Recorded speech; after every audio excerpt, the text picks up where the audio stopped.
I talked about the Grain Pro bags. Like I mentioned, whether this one, thank you, whether this one or the one that Purdue has put together, it's basically a big Ziploc bag, okay?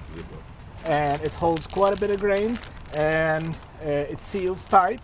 So once it's sealed, nothing... Is it breathable? Huh? Is it breathable? It's not. No, okay. It's not. That's the problem. That's a very good point. Yes and no on the breathable. I'll get back to it. The simple answer is no. So back to how dry the grain should be, and it should be 12% or less going in. Now, plastic has some permeability. This is polyethylene, and water will go through it, but minute. We're talking about microgram per day, so very, very minimal. So for our discussion purpose, no, it's not. And if the grain goes in moist, it's going to actually aggravate the situation. So the key thing with the grain, they got to go in dry, okay? And we talked about how can I tell if the wheat is dry enough to go into storage. And like I said, aside from a field unit that you can take with you and actually test the moisture content, they're about the size of about a half a shoebox, and they have a little chamber. You put some wheat in the chamber, about a half a cup full, and the unit has batteries that conduct current through the wheat. And the current flow changes with moisture content in the wheat, so it can give you a reading of what your moisture content is. They run anywhere between a few $100 to maybe $2,000-3,000. Is that affordable or not? I don't know. But it's available should you need it. The next best thing, remember we said, the wheat farmer said, you crack it between your teeth. If it's shattered, it's dry. If it's not, it's not. The other one is you squeeze some in your hand as tight as you can, and you let it go. If it sticks to your hand, it's dry. If it sticks to your hand, it's not dry. If it doesn't, it's not. So who want to try the mouth test? Wow. You can do the hand test. Oh, hands, yeah. Okay, so squeeze hard as you can. I want flour to come out of there. Okay, now let it go. See, the problem is if your hand is a little moist, they ain't gonna work, right? Right. But I can tell you, you want to try probably dry for the most part. I think so. Yeah. Try the hand or the teeth. Yeah, try the teeth. Hand, teeth. Oh wow. Yeah. Both. That's really hard. There you go. David, you want to try? Yeah. Okay. The reality is, you guys, that the farmer knows when the wheat is dry by experience. But don't assume that he knows because, due to the war and all what happened recently, sometimes there is a generation gap where the knowledge is not really passed on. So if you have a young farmer who lost his dad, his uncle, his grandfather early on, he may not have all the know-how that was built up in the family. So you'd be surprised what they know and what they don't know. But nonetheless, if the grain is dry, any barrier you see in the environment will work. Now, if you had a limited storage containers, okay, and the option is, do I store the wheat that I'm going to make bread out of, grind into flour, make bread, or do I store the seed? Which option is better? I'd store the seed, because the seed is my food for next year. If the wheat that I'm storing, and it's the same wheat, right? If I'm storing this to plant it next year, then I better invest whatever I have to store to keep my seed, because that's my food for next year. If this is I'm going to make into flour and bread, if it's a little bad, well, it's okay. It's not going to be as good as bread. But my livelihood for a whole next year, that's more important. So I guess take home is, if you have limited storage, store the seed first, and then store your wheat for flour later. David? Well, actually, a lot of Afghan farmers, after they harvest and get their wheat, they will leave it on the ground. They will pile it. That's right, to dry in the field. To dry in the field. Right. So depending on weather conditions, so you may tell them, leave it. If the weather is good and there is no moisture, leave it for a couple of days. Yeah, leave it longer than you normally would. Yeah, until it gets really dry, and then you can just store it. Yeah. The problem, David, is it's difficult to tell. Like I said, the right number is 12. It's difficult to tell if it's 12 or it's 14. And sometimes 2 points can make a difference, whether the mold can take hold or not. So that's a tough call. But assuming that we have dry wheat, like I said, anything in the environment would work. Okay? So we concluded it's dry, and I know it's dry, because we bought wheat seed, and wheat seed is dry. So I know it's dry. So that's on the wheat. Any questions on the wheat, you guys? How much seed would it take, like for an acre? You gotta wait till the wheat doctor Jeff Wang, who talked about Jeff, wheat yesterday. I think he has some numbers. I don't recall. I better not speak for him, but well, he's coming right after me, and he'll Depends tell on the you that. germination rate. What did you say it was 100 pounds? Did he say? Well, I mean, yeah, I'm just 100 figuring pound out. a You hectare? know, let's just, yeah. Must be enough. Maybe that was figure. for, that might You know, have been is it- fertilizer. you save Yeah, up I each really don't bucket know. full, or do you got an acre? How much you think? But They then, would know. yeah, go ahead. So if I wanted to test the germination of this here, and I would take 100 of these ones just like that, and I wouldn't change it at all, it would Right. just be like that With a paper with towel? a paper towel, Right. put it in a little plastic Right. bag and wait 4 or 5 days. Right, Okay. right. And then let's say you put 100 seeds and 50 germinated, so you know you're 50%. So whatever the number Jeff's going to tell you, you need to double it, right? Because you know That's bad. exactly, yeah. So aside from the germination and how much seed per hectare, I'm gonna let Jeff answer that. The next topic, you guys, is the fruit handling. Okay, so the first thing, it starts when you harvest. So assuming we know when to harvest the ripe, mature but not ripe, early in the morning and so on, then abusing the fruit. One way to get around is the harvest bag. Remember, we talked about harvest bag. This is a pretty fancy one that we bought, but it doesn't really have to be anything fancy. Just something that you wear on the front, right? You climb the tree, you slowly put them in, and then when you're done, this is assuming full of fruit, you go down on the ground and let them roll in slowly on a mat, right? The main reason here, I want to minimize abuse.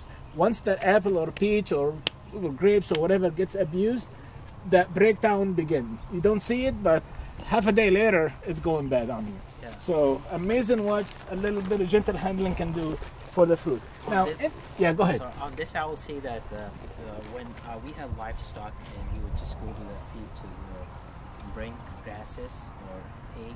So what we would do, we'll take a scarf and make it like a bag. There you go. Yeah, and then we will just cut the grasses and we'll put it. So it's important to just give them a concept that you have to, handle it gently. Then they will come up with resources Exactly. and with something really locally available. It doesn't mean that it doesn't necessarily that they just go and buy it. That's just right. For That's right. Yeah. a lot of money, so they can come up with something. In fact, to follow up on Naveed's comment, once they understand the principle and how much of a difference it'll make for their economic and food security, that could be a women village enterprise. If they understand the concept, women traditionally sew, right? And materials available on the market. So maybe that inspires a small enterprise. So it'll actually have a multiple layer of benefit if somebody want to pick the idea. But now we know how it works and how much of a difference it make. If you convey that message, I think you've done good. And obviously there's a lot of more different designs, but they all work the same way. So we harvest the fruit gently. Now we're gonna store them or transport them. Okay, so here is plastic. Like I said, I prefer plastic because you can wash it and you don't spread contamination from one crop to the next. Okay, this is not a whole lot of ventilation, but it's better than nothing. My favorite actually, but notice that stackability, right? So this one actually not very well on the stackability, but this one are, because I have the weight distributed on the four corner. These are actually my favorite. Why? Because you can fold them. If space is an issue, you can fold them. In season, you can erect them and fill them up. They have plenty of ventilation for the respiration, heat, moisture to leave, right? And then they stack without putting the load on the fruit. Now, is this expensive? Maybe it is, but again, that could be a village enterprise. Naveed may go back to his village and say, I'm going to be a supplier of grapes. You're doing apricot next week, I'll rent you 100. You're doing peaches the week after, you're doing oranges, you're doing pomegranate, you're doing grapes, you're doing onions, you're doing potatoes. You go around and he rents them. So you don't have to invest in him. You can rent it from Naveed and then somebody else will use it. So there is always a side benefit to doing the right thing. Here we have some dry fruit. We'll talk about drying in a minute. And any questions on this, you guys, before we move on? Pretty accessible or available? Yeah. to purchase? Yeah. In fact, tomorrow Chris Payne from USAID will talk to you about one of the projects I think I mentioned this morning, and it was one of the success stories. he called it the Box Project. Okay. So they're available. You know, they buy the paper boards from overseas and they score it and glue it to make boxes. Yeah. And also, believe it or not, even though Afghanistan is an ag country and they produce a lot of good fruits, they still import some fruits from India and Pakistan. And some guys will go to the market and get the nice crates with the fruit coming in from overseas and use them again, which is, it's a perfect recycling situation. So here is on the green and on the fresh fruits. So fresh fruits, I'm gonna want to keep it cool to keep it from spoilage, okay? So how I'm gonna do that, and then now we'll go to the evaporative cooler behind us. Evaporative cooler, like I mentioned in class, it doesn't have to be strong. In fact, this is actually stronger than it needs to be, because the only weight it supports is the weight of the wet burlap. So I need a volunteer to basically feel the fruit and read the temperature of the fruit that's been outside for 2 days, and then go inside, tell me how it feels, and then feel the fruit inside and read the temperature inside, and we'll get a feeling for the difference between the two. Who's my volunteer today? What's your name? Abram. Abram? Okay, Abram, feel the fruit and tell me what the temperature is on the outside fruit. Says here 109. 109, and the food's kind of warm. It is warm. Okay, so Abram, you go inside and literally chill for a minute and tell me how does it feel, and tell me the temperature and how the fruit feels.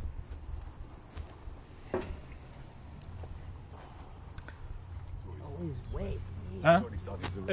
That's right. And you can see some of the juices oozing out, right? Yeah. When this got wet? Abram? When this got wet? When you wet this? The last one, the student just wet it about half an hour ago. Half an hour So ago? it's a little wet, yeah. All right, that's good. Okay, so how does it feel inside, Abram? Feels like a very good 66 degree. 66 degrees, and outside was? 109. 109. Big difference. And how does the fruit feel, Abram? It feels like when you keep your fruit in the fridge. in the lower part of the In the fridge, exactly. In the fruit box, right? Yep. In the vegetable box. Fantastic. Thanks, Abram. No problem. I can't stay here. Yeah, sure. Yeah. If you guys want to go in, take a picture, take a minute and take the experience. Hang out here. Remember, the whole idea is evaporative cooling. As the water leaves, it's going to take heat from the environment, keep the fruit cool. So you have to have water for it to leave. So it needs to be moist all the time, which actually brings Every 3 hours, probably? Well, it depends on how warm it is outside. You know, on a day like today, maybe every 3 or 4 hours. On a day when it's not that warm, maybe less warmer more often, but it needs to be moist. And Abram brought a good question, because you have to be, whatever the frequency is, Abram, you have to be near a body of water, right? That's And you have access to a bucket and keep the thing wet. If you don't have a body of water nearby to keep the evap cooler moist, what's the next best option to keep the fruit cool? On the ground. A hole in the ground, I like to say. And I want to add this one too.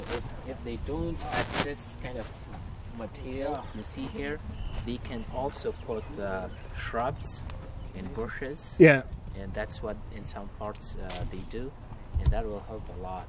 So the dry plant will soak up the moisture. Yeah, exactly. It's the same principle. Yeah. Remember that the basic objective is water leaves, it takes heat, and it takes it from the environment. So burlap, plant material, like I said in class, bed sheets, old t-shirts, whatever is going to soak some water and give it evaporative cooler. Something like this in a bigger scale can also help, during harvest.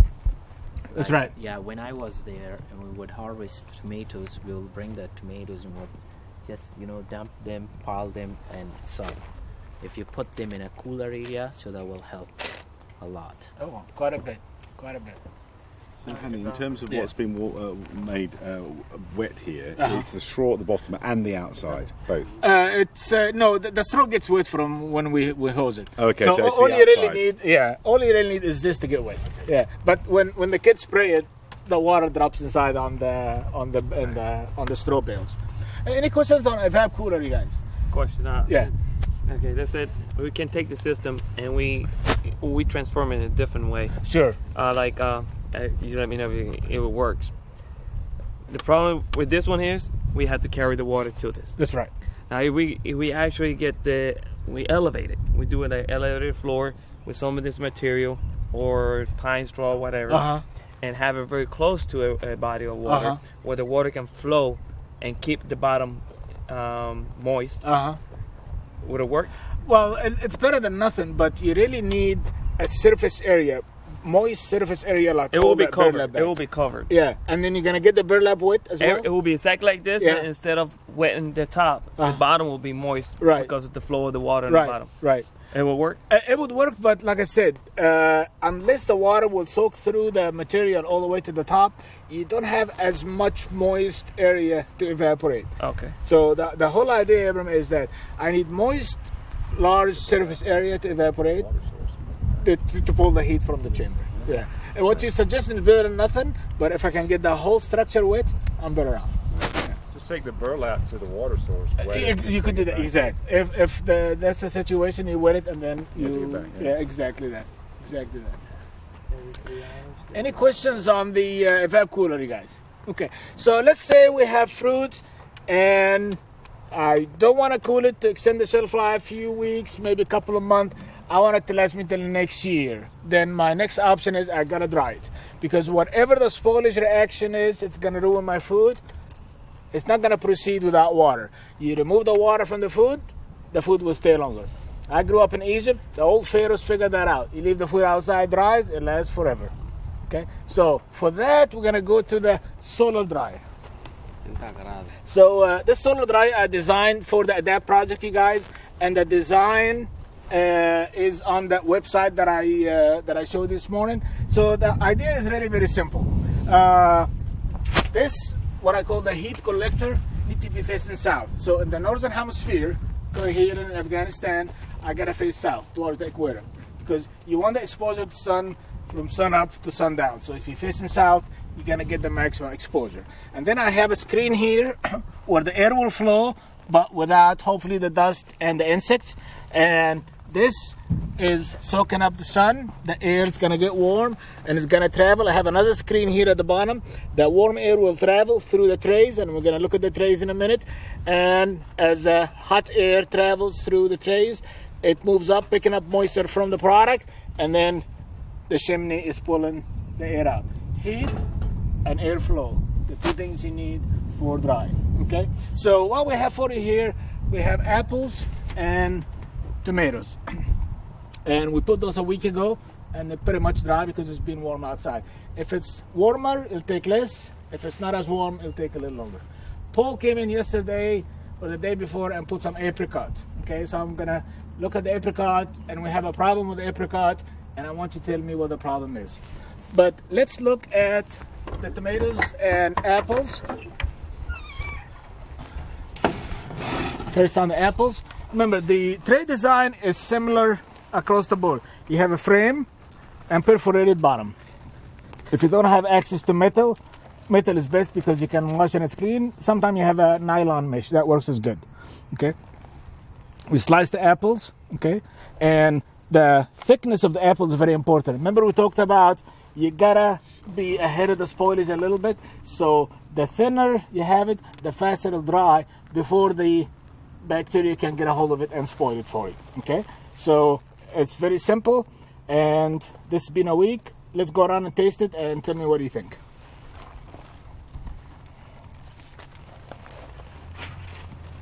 The video, want to try? Wow. Sweet. Yeah, a little sweet to it. Because it concentrates the sugar. Yeah. Exactly. On the apples, I would like to see this.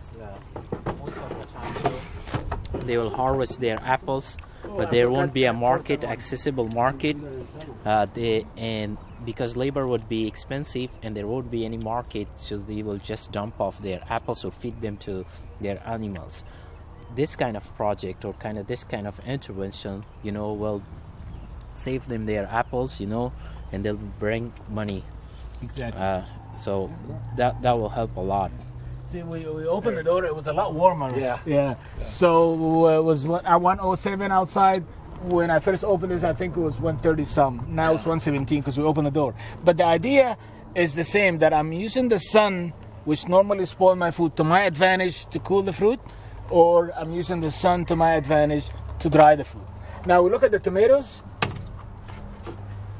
And you know, tomatoes are notorious for getting moldy, right? So a lot of people use sulfur, and I think maybe Gary Kuhn talked about sulfur in the fruit to keep it from moldy, to keep the color. I don't like to use sulfur because I want to make it sustainable. I want to be able, the farmer, to do it without having to go to the market and buy something that he doesn't have. But the farmer would have salt. You sprinkle a little salt on the tomato, it keep the mold away, and guess what? When people use tomato, they're going to use it to mix stew, or they're going to put it in a salad or something like that. Well, it already has salt in it. So go ahead and taste the tomato. Tell me, what do you think? Concentrate the flavour again. Concentrate the flavor, isn't it? It's so salty. Yeah, wow. Maybe the kids won't crazy on the salt. But remember, you know, most of the time you're not going to eat it like that. You're going to put it in some soup or stew or a dish or something. And it would rehydrate. It would rehydrate, exactly. If the dry apple, dry tomatoes, you dry them properly, you put them in a proper bag, keep them in a cool, dry place, they last a whole year. Even next year, even the year after, you have food throughout the year. And that's the whole principle, food security. Something on the table, or if you have a little more, something to take to market, to trade with your neighbor, give you some dry apples for a couple of eggs or something like that. You have a question? How do you know when these are going to be done? Good How can point. you tell? Good question. So if you have a piece of fruit that is dry, you're supposed to snap it and it'll snap. So this one, very close to that. You know, if I want to leave it for a very long time, I'll dry it a little bit longer. But if it's pliable, then it still have some moisture in it. If it cracks, you know it's dry enough. Okay? You can't over dry. Right. No, you can't over dry.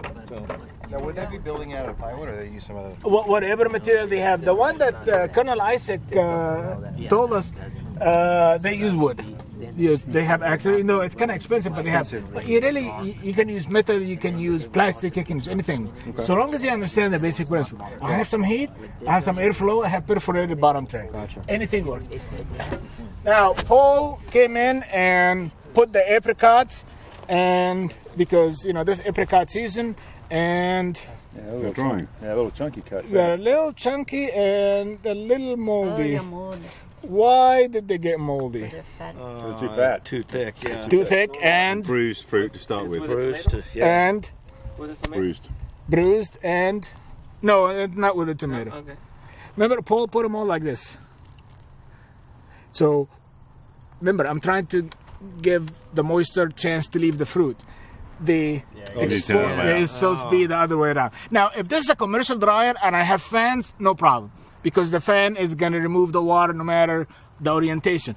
But in something like that where I have limited capacity to control the airflow, I need the cut side up. Okay? Because it's closed environment, less likely to contaminate, but a lot more water will escape from there. It wouldn't have the moldy problem. So when I told Paul, he apologized. I said, that's actually a good thing you did that, Paul. It gave us something to talk about. You can see it beginning to get moldy. Yeah. Exactly. Did it ruin these and make them moldy too, or is that? It's a chance, but the problem is, or the good thing I should say is, if the mold want to go from here to here, this is too dry. Even if the mold spore came out here, you're not gonna do anything because there is no water in them, and that's the whole principle of preserving, right? These guys are dry. There is some mold spores on them, I guarantee you that, but they're not gonna grow.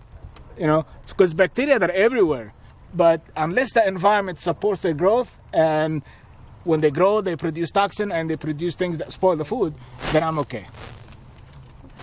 So when this thing is on the top of the other one, and there's anything dripping from this one to the other one, it will transfer the contamination to the other. That's true. Yeah. That's a good point. I'd like to add one thing, Coleman. Yeah, go ahead. You know, we have we would just dry our tomatoes after we harvest it. And we would just do it like this, 2-3 slices. Because we would put it to direct sun, it would get, dry, but, you know, it would be moldy, but it would be really dark. And, you know, with a lot of possibility of getting, you know, contaminated as well. So this will...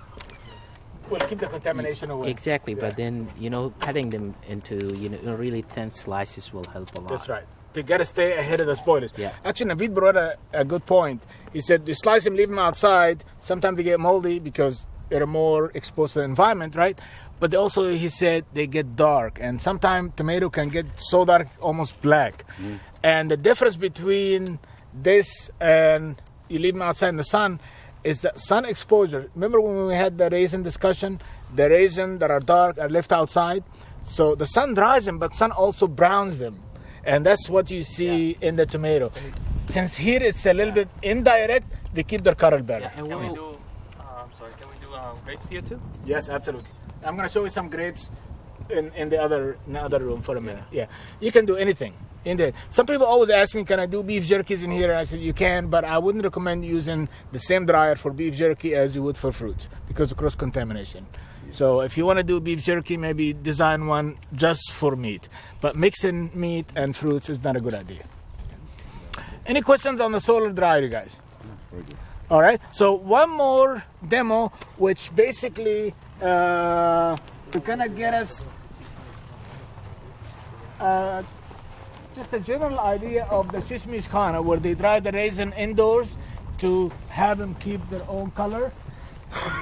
If you remember the picture this morning, it's something similar to that. So we're trying to make it look like a Shishmish Khana. And the idea, guys, is that if the grapes are inside and you have enough heat and ventilation, they will dry, but they'll keep their nice color. And obviously going to take a little longer than if you leave them outside, like the traditional way. So what I have for you here is some grapes hanging as the farmer would, and then some grapes that we dried last year. So you can see that the grapes are dried, okay, on the vine, and they're not as dark as the other ones because they dry in the shade.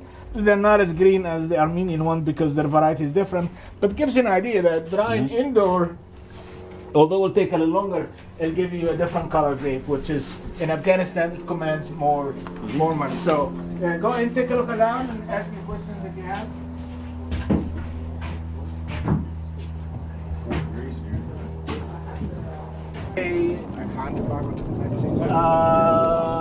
As a family for, I think, Jeff, do you remember the how much wheat a family eats on a yearly basis? I want to say close to a couple of kilos a family a day, something like that. Right. Let's say a couple of kilos a family a day. A couple of kilos is about 4 pounds. So 4 pounds a day times 365. And how many pounds we can put in here?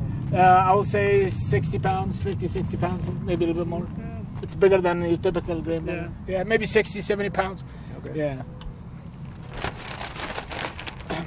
Any questions or comments, you guys? You put 60 pounds of stuff in it? At least, yeah, because your typical 50-pound bag is a little bit smaller than that. Yeah, I think that's the biggest problem is how much can it hold before it rips? Yeah, that's true. The weight, yeah. I mean, it's a little thicker gauge than your Ziploc bag, but if you mishandle it, it's gonna tear. That's why, you can always use two of them to get double bag it. Yeah, exactly. So here, like this is, where is it? I just had it. There it is. See that? That is a shriveled. Oh yeah, you see how it's not concaved in there a little bit. Right. Okay, I got it's one not. here then. So what happens with the shriveled is during development, it was probably harvested a little early, and it doesn't put as much sugar, starch, into that seed, and so when it dries out, it shrivels like sweet corn does. What about that one? Yep, same kind of thing. Not quite as bad, but what I'm looking for is when I'm looking across it, what I want to see is I want uniform, plump grain, not a whole bunch of shriveleds. If I see a bunch of shriveleds, what I'm usually looking at is the fact that it's probably harvested a little early. So I was a little bit immature, and you can see. I mean, if you have enough, like there's 2 shriveleds just out of that handful that I have. I don't see a lot of cracks though. Is that just a broken one there? Or? That's a broken one. Yeah. Okay. Yep. And so the broken ones are kind of funny because. Here, we'll just do a real quick seed anatomy for you. That was good. If you look at it, on one side, you'll see something that looks like a fingernail on the end of a finger. Yeah. What you're looking at there is the living portion of the seed. So that's what actually is going to germinate. Everything else is just food reserve. So if you have a crack and it's split like that one, if you actually have this side that has the living portion, it actually could grow. If you have the other side, will never grow. All it is starch. at that point. So that's why I tell you, you know, sometimes if it's cracked, it might actually be alive, but it won't necessarily do anything. That wasn't going to do anything, is it? That looks like the end. Yep. That looks is this like a hybrid seed here? Is this the, you know, is this, maybe you had like 2 different types of seeds? Oh, this is, I mean, this is a modern variety, so it's a really large wheat seed. This is big? Yeah, that's big. Oh. Yeah. Okay. That right there is probably a good size for wheat, is what I would expect. Right there. So that's kind of what we're looking for. But that's what I mean when I tell you, you know, we can kind of look around and see what we can see, and it's amazing how you can find differences, even in something that supposedly is uniform size. All right, let's head over to the other side here, and let. This is not a good one, right? It actually is probably alive, but it's not as good as the real plump ones. Yeah, those are those.